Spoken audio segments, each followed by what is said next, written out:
it's one of our favorite topics. This leader task, analyze team learning capacities, kind of dead center of the resilience building leader program. It's covered in module 4 of the 7-module curriculum. So right in the center there, and it's really what ties together the first 3 modules with the last 3 modules. So we build resilient teams, we create a positive climate, develop cohesion, provide purpose, so that teams can overcome adversity together, adapt and grow as a result of that adversity. And the way we adapt and grow from adversity is we're learning from our experience. We're learning from that adversity, whatever tough time in the workplace that we had to overcome, whether it was a change initiative that created havoc, or maybe it was, if you're in retail, maybe it was Black Friday in the aftermath of that craziness, or nurses on the front lines of the COVID crisis back in the day. That experience, that adversity that a team overcomes is the experience that they can learn from, the adapt and grow part of resilience. And so this experiential learning cycle that teams go through is how that happens. It's not just one way. It is the way. This is the way people learn individually and in teams. So why don't we, if we can share the graphic. Yeah, that'd be good. Why don't we share that graphic and show folks? While they're pulling that up, Dr. Gene, there's something I just want to throw out. Sometimes when we go through this, we talk about our teams and teams we have at work and our jobs.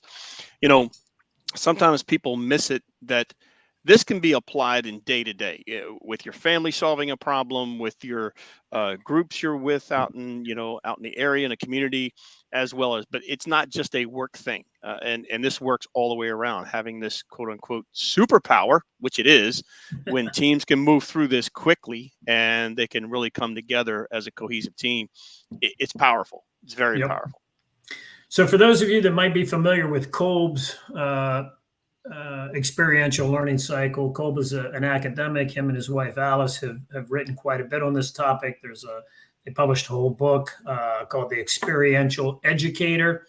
If anybody wants to geek out on the academia there, The Experiential Educator, where they applied this concept primarily to teaching and learning environments. So the school environment, how students can learn from experiences that are created in the classroom and in the learning environment, or experiences that they're having outside of the classroom, bringing those in.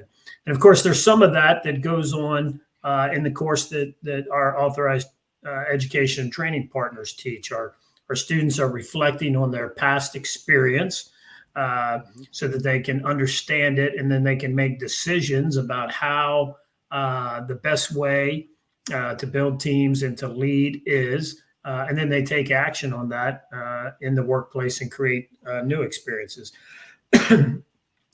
So that happens with us in the classroom environment. But more importantly, what we talk about in the curriculum and what gets evaluated on the exam is the ability to analyze your team's capacity to get all the way around this learning cycle, from experiencing to reflecting to deciding and then to acting. And on Kolb's experiential learning model, what did they? It was called concrete. He calls it concrete experience up at the top, right, Mark? And then reflective observation there at the 3:00 station. Abstract conceptualization. That's a big fancy word, right? Abstract conceptualization down at the 6:00. We refer to that as deciding, because what's really happening there is you're concluding as a result of the reflection. You're coming to some conclusions, decisions. So deciding is the verb that we've applied there. And then active experimentation is what Kolb called the 9:00 position there. And we've just distilled that down to acting. So experiencing, reflecting, deciding, and acting are the key components, the key verbs of this cycle. So to get started, Mark, why don't you give some examples of what a team can, an experience that a team may have that may generate some reflection. Give some examples of what people given to you in the past. Yeah, I think there's some teams that will look at what they're doing and they're realizing that something's taken them way longer than expected and they can't figure out why.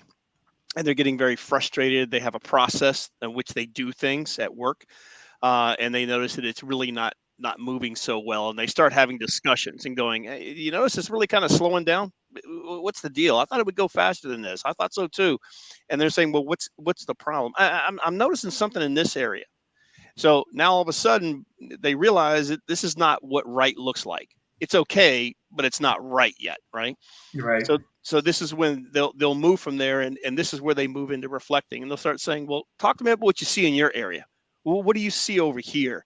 Okay. So is that necessary? I mean, we're doing it twice. Is that necessary? Do we need to do that? Then they start having this conversation. Well, I got a recommendation. How about if we do it once up front and a final quality control check at the end? We're doing Yep. 3 of them right now. It's taking so much time. Yep. Yeah. I agree with that. Yeah. Okay. So we start writing that down. And So then we're experiencing reflecting on more. can be a process, right? Absolutely. How a process is working. Right. The experience could be how maybe you're some sort of you have a team of party planners and they execute the support of a wedding party. The experience could be that wedding party. It could be a week's worth of work. It could be an entire project. It could be if it's a football team, it could be the first half is an experience that you're going to reflect on during halftime to make decisions on. It could be 30 seconds of a basketball game that you take a timeout and do a 30-second timeout of reflecting, and then go back out onto the court, and 30 seconds later executing the decision, acting on the decisions that were made during the timeout. So it can be this can be a very short cycle of minutes in that basketball game experience I gave you, or it could be a several months process.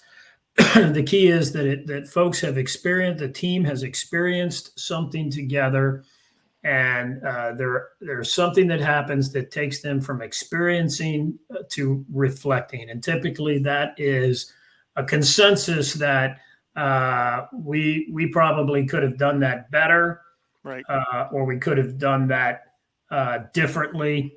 And so that initiates the reflecting stage that you're talking about, Mark, right? And so one way to think about this reflecting stage is imagine a team of people in a conference room in an office building. Hey, I've called you all together today to talk about the project that we just wrapped up, or the phase of the project that we just wrapped up, or to talk about how our presentation to our big client went last Wednesday.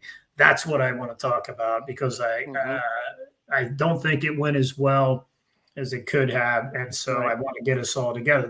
That's reflecting. The folks around a conference room table could also be in a restaurant. The manager may call the kitchen staff together for just a couple minutes and say, "Hey, bring it in here for a few minutes. I want to.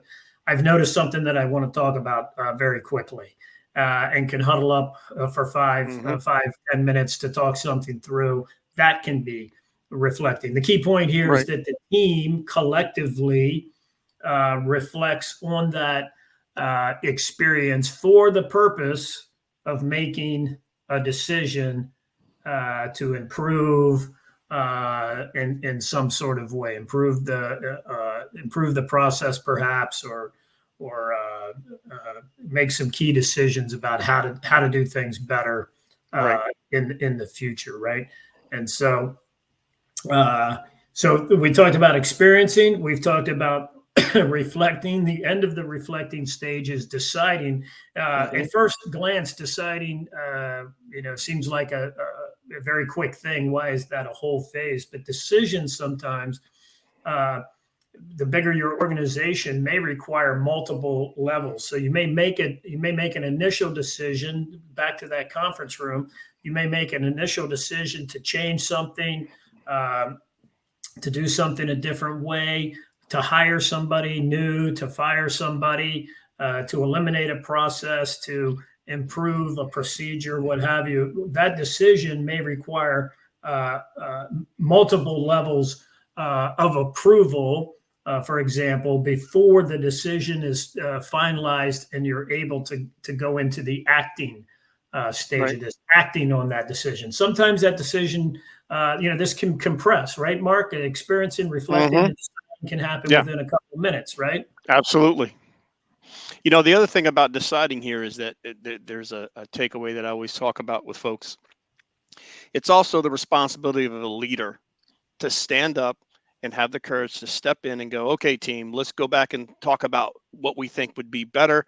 How do you all feel about it? Good, thumbs up. Well, the boss needs to make a decision and basically slap the table and say, okay, next time we run this activity or we do this event, this is the way we're going to do it. Everybody on the same page, thumbs up. You got to own it, because how many people have gone to a reflecting stage and you get to this deciding phase and we've had all these great ideas, but the boss goes, okay, let me think on it. And 3-4 weeks goes by and there's no action. And he keeps calling you back to this meeting for reflecting. You're like, oh my God, what, this is like Groundhog Day. I'm going to say the same thing again. It's still the same problem. Nobody said fix it. Nobody let me change the process document. We're still dealing with this. Why am I wasting my time? So leaders really need to summarize with their teams, and they need to step in and go, okay, we all on board? Good. And let's update. Yep. I think this is a good point too, to talk about some of the things that prevent you from progressing down to this deciding and acting. And then we'll come back to deciding and acting and define why that's really where a bias for action comes from. Absolutely. So let's talk about how you might get held up. It's sometimes a team doesn't move from experiencing to reflecting because not everyone on the team has experienced something the same way. So let's take a team of 5 people that do something together. And at the end of that thing that they did, which may have been a few minutes long or a few months long, but at the end of that collective experience, 2 of the 5 people on the team say, wow, that was not nearly as good as it could have been. We could have done much better at whatever that was. And 3 people, and perhaps the team leader is included in these 3, says, there you go. Well, actually, I think it was fine. I think it was good. It was good enough for government work, perhaps. There you go. There you go. So even though they did experience the same thing, they didn't experience it the same way. And so they have different perspectives. So 2 folks believe that it's not as good as it could be. Let's talk about it. Let's figure it out. That's moving to the reflecting stage. If we call it experiencing 12 o'clock, 2 people are saying, come on, let's get down to the 3 o'clock reflecting stage here. There's something to talk about. We could have done this better, but 3 people are saying, no, I don't think so. Nothing to see here. We're just fine. That's what we're going to do next time. And so that's a failure of the team to move from experiencing to reflecting. So in our curriculum and on our exam, where we talk about analyze team learning capacity, if teams don't have the ability to see things the same way in that experience, then they may not be able to move from experiencing down to reflecting. And maybe that's because those 2 members of the team during that experience, let's say it was a week of work on a particular project, certain phase, if they never voiced any opinion in the moment that things could be better, and they're only bringing it up later, maybe they're going to meet some resistance that they wouldn't have met had they brought that up at the same time. Maybe they needed a little bit more evidence that they didn't do as well as they could have. Reports back from a customer, for example, the client, from someone else that observed the work. So there's some nuance there in convincing the team to move from experiencing to reflecting, right, Mark? And then tell us Absolutely. about some of the things that get us stuck at reflecting and don't allow us to enter the decision-making phase of this cycle. Yeah, well, we talk about in the previous competency domains, we talk about, treating team members with respect, right? And we talk about how important that is in the workplace. And you can literally start reflecting and having this conversation. And when somebody jumps up and says, "Yeah, I'd like to kick us off. If IT would have got their head out of their backside, boy, this would have gone way better. Those guys are always lazy. They're never doing." Well, stop right here. Stop right here. And it becomes a free for all. It's a blame game situation. And it's not about that. It's about, we're noticing this. There's a drag in the system. We have to sit there for 2.5 minutes to wait for another transaction to come through. And that's really eating up a lot of time in production. I don't know what solves that. I don't run that section, but if we could make that better, that would be a huge help on the amount that we could process. That's it. And we have to sometimes teach our teams, like, there's a way to communicate psychological safety in the workplace when people need to feel like be Constructive heard. dialogue, right? The Right, ability constructive dialogue to constantly. have a conversation about Yeah, what's going on. yeah, and take the emotion out of it and just understand what's the issue. Let's talk about that. And this is where, somebody in IT may go, you know what, that's a good point. We need another F5 load balancer and server. We're pushing way more production through than we expected. So we're going to have to order that and install it. And we'll probably deal with that for like a week. We'll have it in next week and get it installed. Oh, okay. But the guys on IT thought everything was going great. Guys and gals back there saying it's going great. Everybody in the front line saying it's horrible. We're waiting Yeah. forever. So if So anybody's come out of a meeting and thought to themselves, boy, that's 90 minutes of my life I'll never get never back. get back ever. And somebody says, why? What happened in there? And you might say, well, it isn't what happened. It's what didn't happen. All we did was talk. And Right. we never made No a decision. We're in Right. analysis paralysis. All we did, we can't, Amen. for whatever reason, we either don't have the right people at the table or we're not. Mm-hmm. We just can't seem to make a decision here. So that's an example of getting stuck at that reflecting stage there at 3:00 on this cycle. Sometimes folks make a decision, but get stuck there by failing to take action. Right. So if you've ever been somewhere and you thought to yourself, wait a minute, didn't we decide to do that differently weeks ago? Right. And they say, well, we did, but it's not the right time to implement the decision, or we don't have the budget we couldn't put the plan together. We're going to wait until the summer. Decisions without action are useless. Right, Mark? Absolutely. And, and if there are real variables, let's be honest. I mean, if you have to order something, it's going to take 2 weeks to get in. We can't fix it overnight.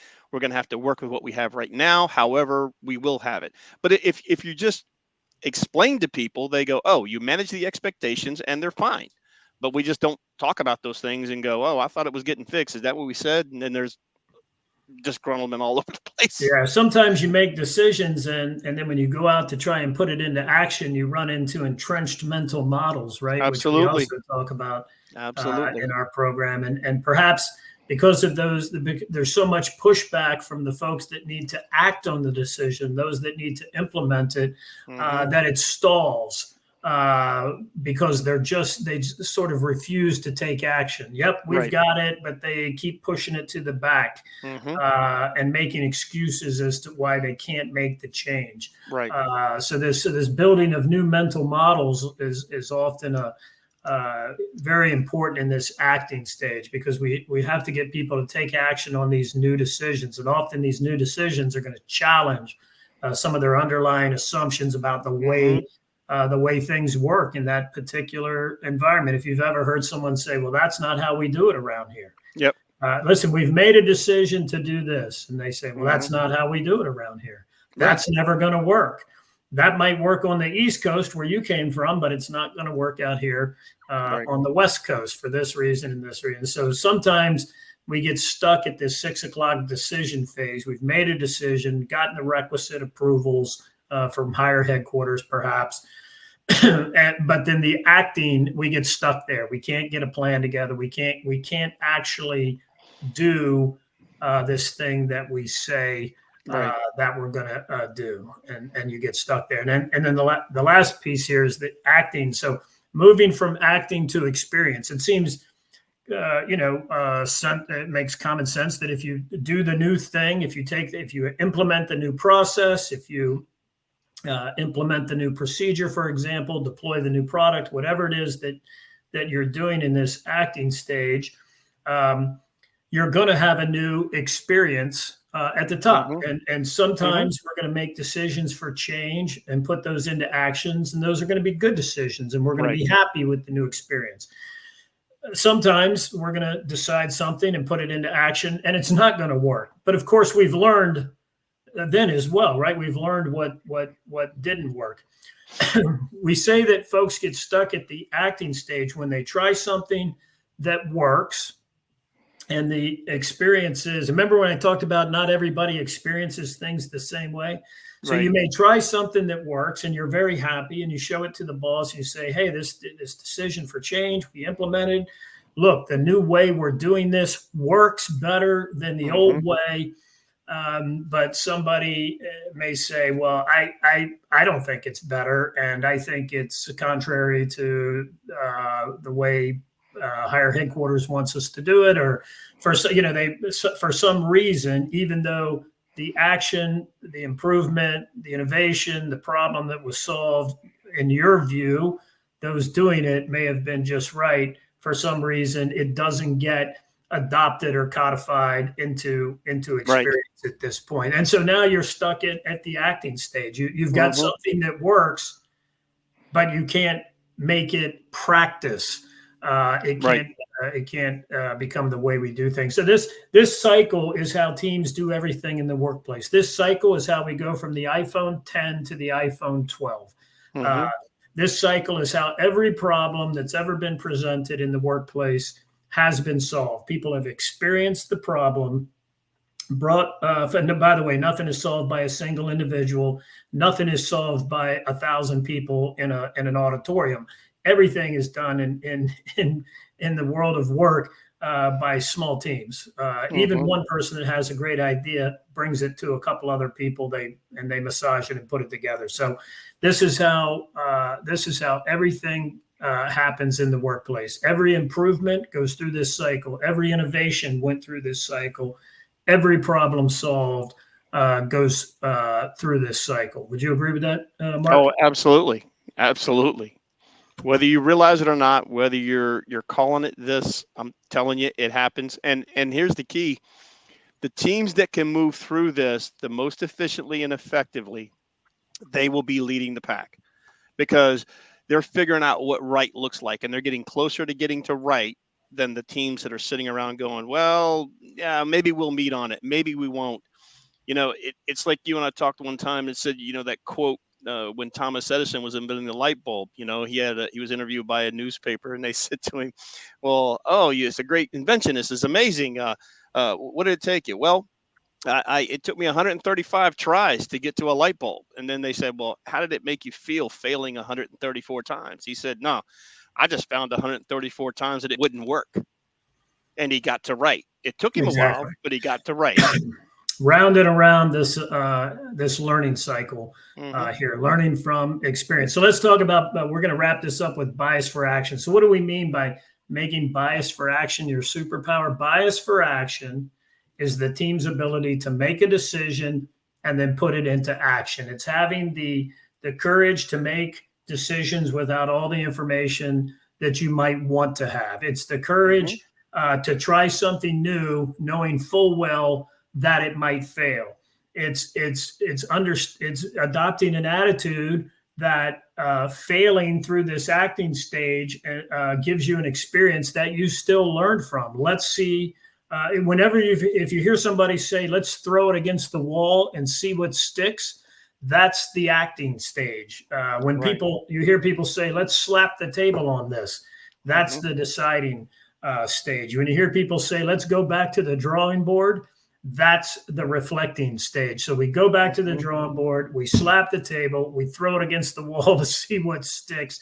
And at the end, we have an experience, and it either works or it doesn't work. And the teams that can get through this cycle the fastest, the most effectively, the most efficiently, win. They're going to improve faster. They're going to have more innovate. They're going to be more innovative. They're going to solve more problems. When you set a high goal for a team, when you say this is our goal for the next quarter, and somebody says, "Ooh, boss, ooh, I see some problems with that right now. Thank you very much. Welcome to the 3 o'clock reflecting stage on the experiential learning cycle." So tell us, based on your experience, where are the problems? Let's get together and start solving them. And let's take action. Let's make decisions, take action. That's the bias for action that people are looking for. So if your team is getting held up at the deciding and acting stage, then you don't have a bias for action. You're talking about it all the time, but you're never making decisions and not taking action. That's the bias for action that we're talking about.